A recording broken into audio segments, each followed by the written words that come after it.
So what's up mga boss, it's me again, DJ Cold Rice ang nagbabalik. Happy New Year nga pala sa ating lahat, no?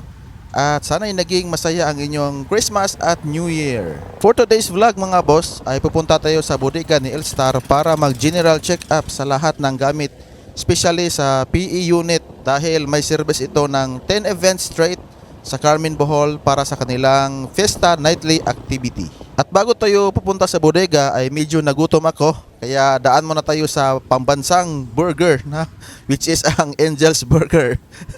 Baka naman Angel's Burger.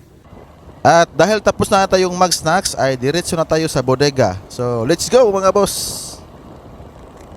A few inches later. Touchdown sa bodega mga boss at naabutan ko na andito si boss na nag-testing sa bagong Sync 950 monitor speakers at i-compare sa JBL. At yung squad naman natin ay busy na naglilinis ang RCF HDL20 line array speakers para poging-pogi siya during the event. At dahil tapos na sila sa RCF mga boss, no, ay dito na naman sila sa mga wires para sure pag event, pag setup ay gana lahat ng wires. Tsaka sa kabila naman si Master Maki at si Jongjong na chinecheck yung lahat ng lead par para hinanap yung may defect. Tsaka yan, buhay na ulit ang ating follow spot, no? So bali dalawa na ulit ating follow spot. At dahil tapos na sila sa mga lead pars, ay sa Beam 295 by KKE naman sila. Shoutout nga pala kay Master Fido Dido, no, ng KKE.